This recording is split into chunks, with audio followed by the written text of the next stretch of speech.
Front and Center. A focus on important and significant developments affecting the lives of Filipinos, not only in the Philippines, but also those living and working around the world. Join us in Front and Center. Here on Radyo Pilipinas World Service. Welcome to Front and Center, where we focus on developments in the Philippines, legislation that provides policies and directions that strives to promote a better economy for the country, issues that concern the welfare and well-being of every Filipino. All of these and more will be front and center. And you can watch this program on our Facebook page and YouTube channel. That's Radyo Pilipinas World Service. And you can hear this broadcast on our audio streaming through PBS Evox receiver app. Also on our shortwave broadcast through shortwave frequencies, 12.020 MHz, 15.640 MHz, and 17.665 MHz. This is your host, Jerome Toledo. Let's begin Front and Center on Radyo Pilipinas World Service. Front and Center. Here on Radyo Pilipinas World Service. The Office of the Ombudsman said it will handle the allegations involving 18 servicemen linked to former Ako Bicol Party List Representative Zaldico with fairness and objectivity, stressing that it will not allow itself to be used as a political arena. The office, the Ombudsman, confirmed receiving a transmittal containing a joint affidavit but clarified that it is not yet a verified complaint that would formally start legal proceedings. The document will first undergo standard evaluation to determine if there is a sufficient basis to proceed. And the 18 soldiers presented by lawyer Levi Baligod claimed that they delivered 805 billion pesos in cash to public officials allegedly connected to anomalous flood control projects. They also accused President Ferdinand R. Marcos Jr. of being the mastermind behind the scheme. Malacanang denied that allegations and urged authorities to take action against those spreading and or what it described as fabricated and malicious claims. And in that related story, the National Bureau of Investigation, or NBI, said it will cooperate with the Office of the Ombudsman regarding the revelations made by 18 servicemen or former security personnel of the resigned party list lawmaker. According to NBI, through its director Melvin Matibag, the agency is ready to work with the anti-corruption body if the allegations that government officials were involved in corruption linked to flood control projects are proven.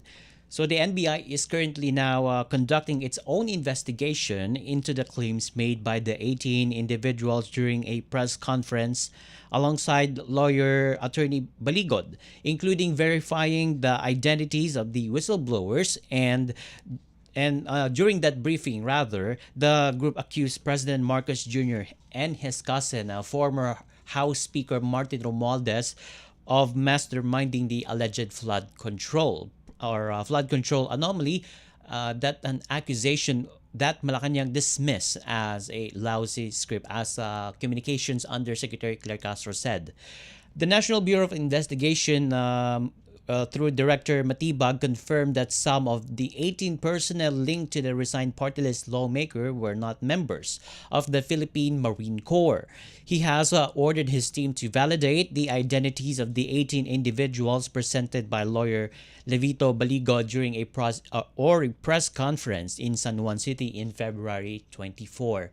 And the NBI is also investigating the expose released by the former security details. And Matibag expressed surprise that the individuals chose to appear first at the media conference, describing it as a different approach, as he puts it. And emphasized that complaints should be first be formally filed with the proper authorities before going public. He added that the NBI will release a detailed and validated background report on the whistleblowers in the coming days. So we will wait and see for this development regarding the expose of those 18 former service members of the Philippine Marine Corps as this development continues to unfold. And as of February 27, 2026, folks, the criminal or International Criminal Court or ICC is concluding a 4-day confirmation of charges hearing. So that's a very pivotal point. So now the confirmation charges is about to wrap up, and that's in the case of former President Rodrigo Duterte. And this hearing is not a trial to determine the guilt, but a pretrial process to decide if there are substantial grounds to move forward to a full trial. So so it's a pre-trial chamber, and as we head into the day 4 of the pre-trial phase, it will be determined if the former president will fit or is going to stand on a proper trial. And on the prosecution panel, as we summarize the arguments presented by both sides during the proceedings in the ICC headquarters in The Hague, starting off with the prosecution panel, which led by Deputy Prosecutor Mame Mandiaye Niang. The prosecution focused on establishing that the war on drugs was a systemic state policy rather than a series of sporadic police incidents. So that's according to the Deputy Prosecutor, who standed on the pre-trial chamber in those 4 days. And also, the prosecutors argued that Duterte implemented a quote unquote a killing model, or as popularly known as the Davao model, honed during his time as mayor of Davao City and scaled it nationally upon becoming the president. So that's one of those arguments laid by the prosecution panel. Second is the neutralization as a kill order. As the prosecution presented insider witnesses who testified that the term neutralized in official police documents, like particularly in the Memorandum Circular number 16 or 16-2016, was understood within the force as an order to kill. So that's the second point of focus that is being that the prosecution panel laid. And the third one is the systematic targeting, because that campaign allegedly targeted 14 specific high-value targets, which were murdered under a common plan, often appearing on as they call it, dead lists or charts that Duterte displayed publicly. And the fourth argument that prosecution laid in that the pre-trial chamber is the widespread attacks, because the evidence was submitted showing a 590% increase in police killings during the first 25 months of the Duterte presidency. So it started in 2016, and as according to the fourth argument, there was huge increase in police killings from 2016 to or moving forward to 2017. So that took 2 years of evidence that was presented on the fourth one. So there was a increase in the police killings there, as the prosecution panel stated here. And also, the fifth argument is the financial incentives, because the prosecution claimed that death squads and police officers were motivated by financial rewards and the fear of becoming targets themselves. They did not comply. And also that's the argument laid by the prosecution panel, and all of these arguments has a record in the media. So meaning this particular arguments presented, it has been reported by mainstream media and also some other media outlets and news agencies. Meanwhile, let's go to the defense panel, because the lead council headed by attorney Nicholas Kaufman and his team centered their defense on challenging the interpretation of Duterte's rhetoric and the court's legal standing. The first is the bombastic rhetoric, because the defense argued that the prosecution cherry picked examples of Duterte's famous tough on crime speeches.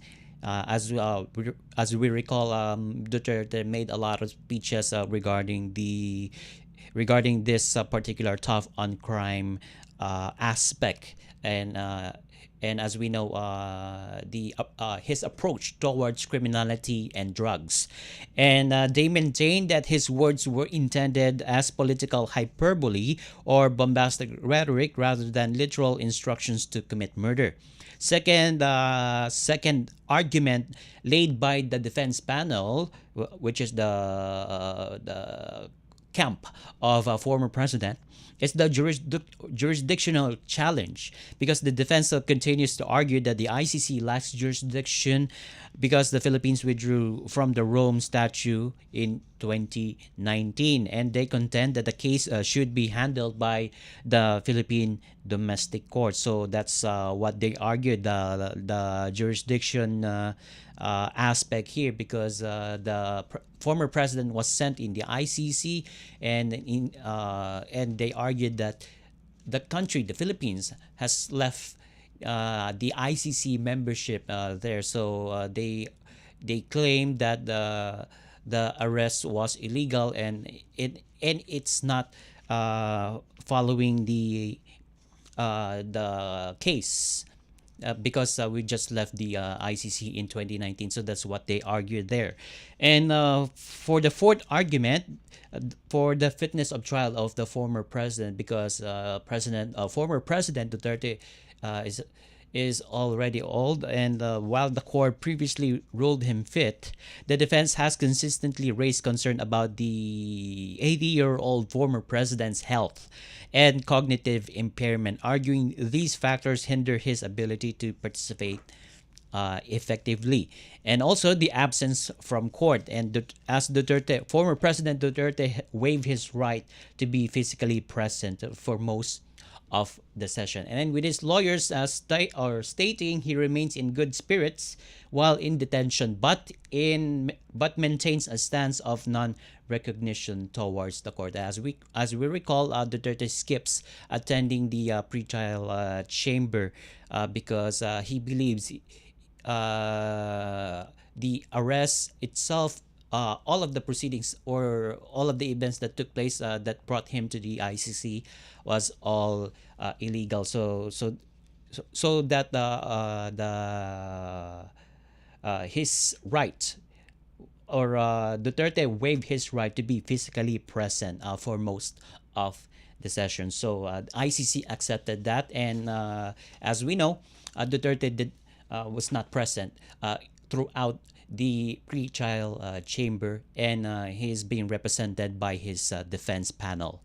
And for the role of the victims' representatives, because the legal representatives for 539 victims also addressed the chamber, recounting the arduous path to justice, and detailing the impact of Oplan Tokhang implemented by the Duterte administration on impoverished urban communities. And they emphasized that the victims were often targeted because they lacked the resources to file legal complaints. So this is according to the legal representatives of those victims. afflicted by the war on drugs and criminality campaign of the Duterte administration. So what happens next here? So since we have headed to the day 4 of the pretrial chamber, now that the hearing is about to conclude, the 3-judge panel of pretrial chamber 1 has 60 days to issue a written decision. So those are three categories will be considered in writing decision. So first one is to confirm the charges and commit the case to a full trial, meaning if those charges presented by the prosecution will be accepted in ICC court, so they will transfer from pretrial chamber to a proper trial. That's also happening there in the ICC headquarters in The Hague in the Netherlands. And second is to that will be declined to confirm the charges if they find the evidence insufficient. So this one is what the defense panel is aiming for. So to cancel the charges and bring the former president back here in the Philippines. And also the third one is to adjourn the hearing and ask the prosecution for more evidence. So this one is a bit longer. So it will take a lot of time because the court, the ICC itself, will ask for more evidences from both prosecution and the defense panel. So it will be a 60-day period. So after the day 4 of the pretrial chamber, so there will be a 60-day. So or 2 months to wait for the written decision of the ICC. So we will have to wait on that, and that's going to be sometime between April or May. So we will wait and see for the developments regarding the case of the former President Rodrigo Roa Duterte. And more developments here in the Philippines as we will tackle on them in the program when Front and Center returns after these short messages. Don't go away.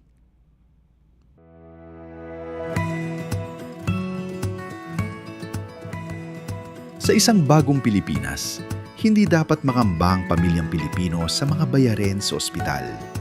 Kaya naman sa Zero Billing Policy, libre ang inyong paggamot sa lahat ng mga Department of Health hospitals. Mapa-inpatient, outpatient, o emergency services. Isama na rin ang mga mamahaling gamot, lab tests, therapy, at marami pang iba. Libre ang inyong paggamot. Ang pangangalaga sa kalusugan ng mamamayan ay ang ating pangunahing tungkulin dahil ang serbisyong medikal ay karapatan at hindi dagdag pasanin. Mabilis ang trivia, dagdag talino. Heto na ang Dagling Kaalaman. Alam mo ba na ang Pacific Ring of Fire ay tahanan ng mahigit 75% ng mga aktibong bulkan sa buong mundo? Matatagpuan ito sa paligid ng Pacific Ocean at dito nagaganap ang pinakamaraming lindol dahil sa patuloy ng paggalaw ng mga tectonic plates. Sa Pilipinas, bahagi tayo ng Pacific Ring of Fire kung kaya't madalas tayong makaranas ng pagputok ng bulkan at mga lindol. Mayroon tayong mahigit na 20 aktibong bulkan, kabilang dito ang Bulkang Mayon, Taal at Mount Pinatubo, ilan sa mga pinakakilalang bulkan sa buong mundo. Kaunting kaalaman na malaking dagdag talino. Abangan muli ang susunod na Dagling Kaalaman. Magandang araw, si Dingdong Dantes po ito. On the way na po ba to the evacuation center kasi may banta ng pagbaha sa inyong area? Remember, SMS para hindi maging hassle ang paglikas. S for switch off. Siguraduhin na nakasara ang main switch bago umalis ng bahay. M naman, mag-ingat sa manholes. Kung baha sa dadaanan, extra ingat kasi baka mahulog ka sa imbornal na ko. At S, sumunod sa rules para maging mas maayos ang pagstay sa evacuation center. So switch off, Mag-ingat sa manholes at sumunod sa rules. SMS. Para sa ligtas na paglikas kapag may pagbaha. Dahil #panatag ang may alam. Here on Radyo Pilipinas World Service. Welcome back to Front and Center here on Radyo Pilipinas World Service. Still with me, Jerome Toledo. And let's talk about the China-Philippines diplomatic relations. As we know, we have encountered a lot of challenges these past few weeks regarding with our relations with Beijing.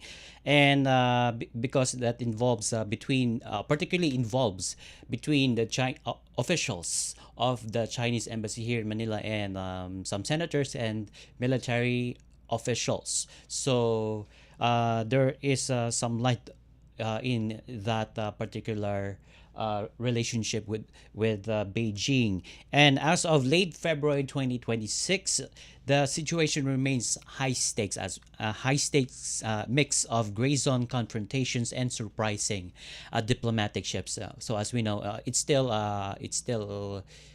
tensive. It's still hot. The issue is still alarming, and as we deal with as I can say, a complex relationship with China. And while the maritime presence is as heavy as ever, there are hints of a potential, though it's a fragile, it's a potential de-escalation between Beijing and Manila. Because in a major shift, because there's a diplomatic breakthrough, in a major shift, Manila and Beijing are reportedly poised to launch a joint Coast Guard patrol. So, because Senator Erwin Tulfo announced that the two countries' Coast Guards agreed and expected to sign a Memorandum of Agreement, or MOA, by next month. And the focus of that particular signing of the memorandum is on cooperation, not capitulation. That's aiming for joint search and rescue, environmental cleanups, and anti-poaching missions to build trust and prevent the violent clashes seen in previous years. And as the Philippines head or leads the ASEAN chairmanship this year, 2026, the Philippines is pushing to finalize a substantive code of conduct, or COC, for the South China Sea by the end of this year. So I think that's one of the main topics in discussion in the chairmanship of the Philippines in the ASEAN. So this one is the code of conduct, because as we are still dealing with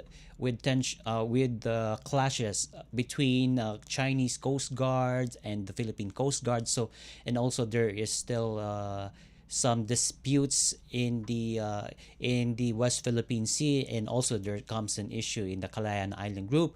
So this particular issue in the West Philippine Sea and or South China Sea, that's one of the main discussions and topics or contentions as we host the ASEAN 2026.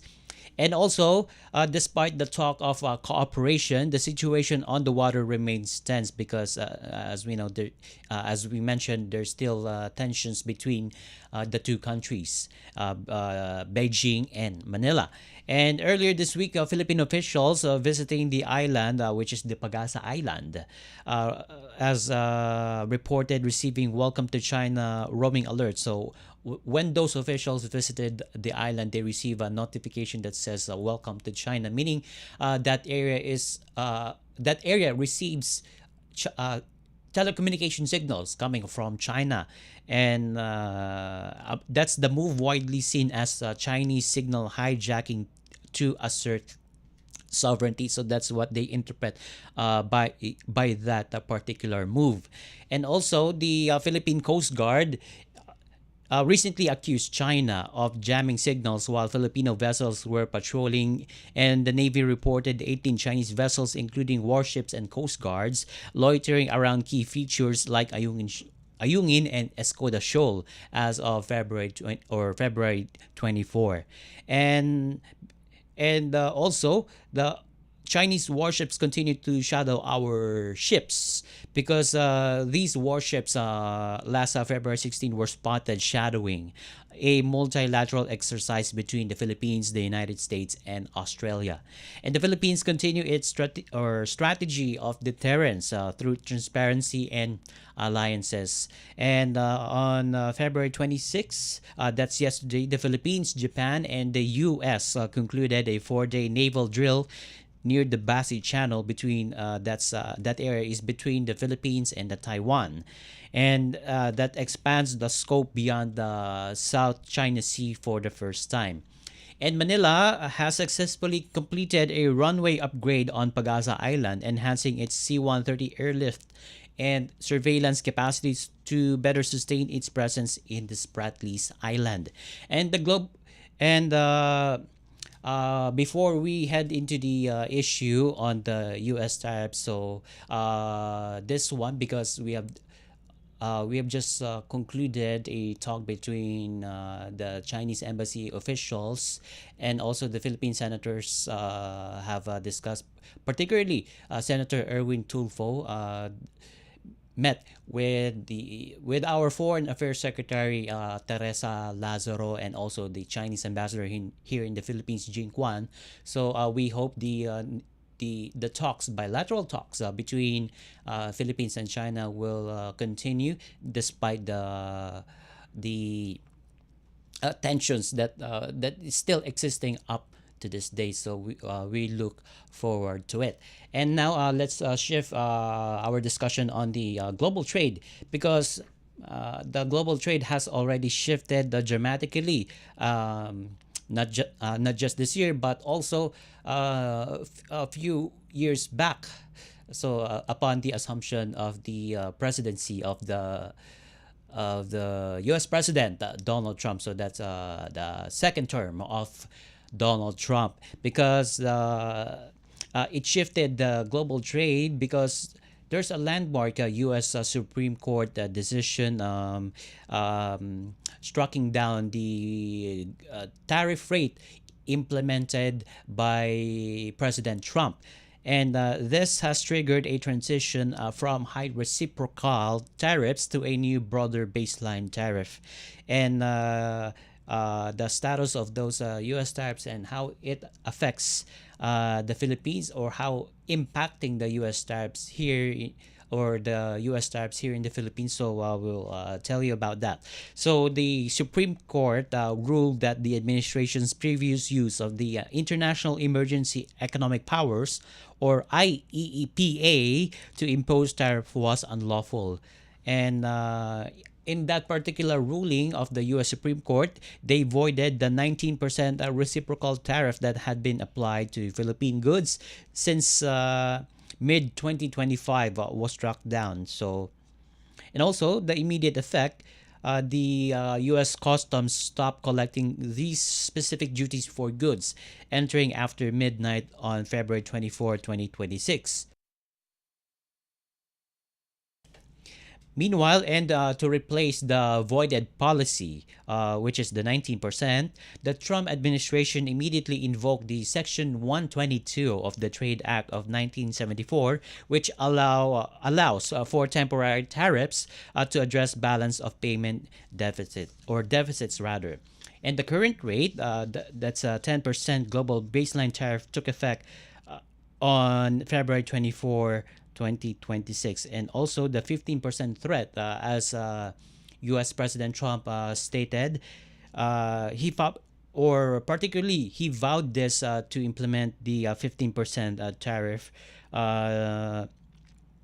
to U.S. Customs guidance currently remains for 10% for most non-exempt goods. So that 15% threat is just primarily a threat. So nonetheless, we are still faced by 10% tariff rate, and the authority is limited to, or or to limited to 150 days unless specifically extended by the U.S. Congress.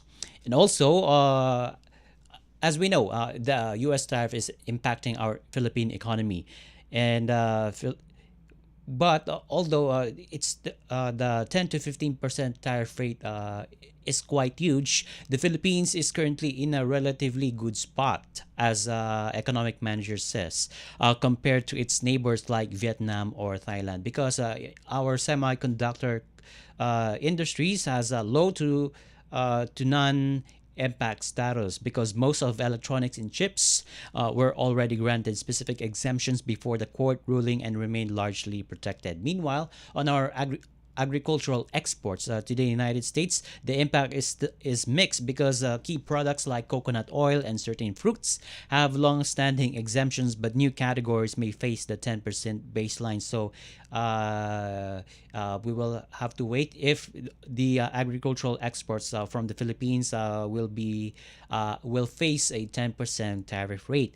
And for garments or MSMEs or entrepreneurship sector, the impact status is high, because smaller exporters, which is the smaller businesses, are most vulnerable from this tariff, often forced to cut prices to stay competitive with other ASEAN nations. And meanwhile, we will share you the strategy of the Philippine government through the Trade and Industry Department, because they are focusing on continuous talks rather than a new formal mission to Washington.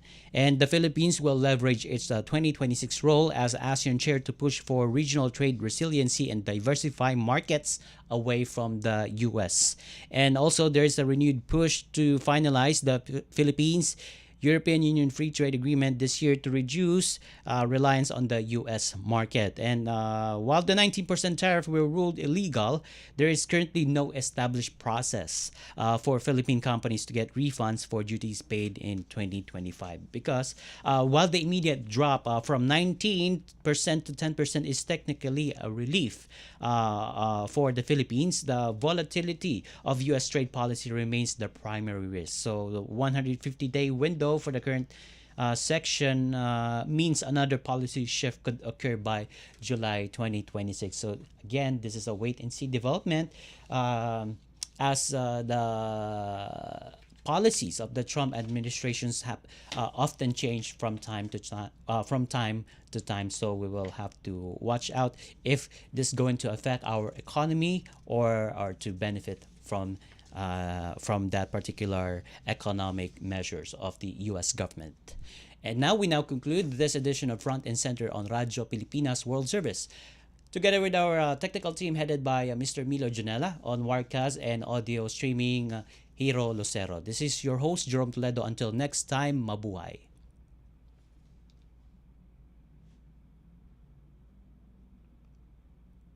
And watched Front and Center. Front and Center. Join us again for another edition here on Radyo Pilipinas World Service. Front and Center.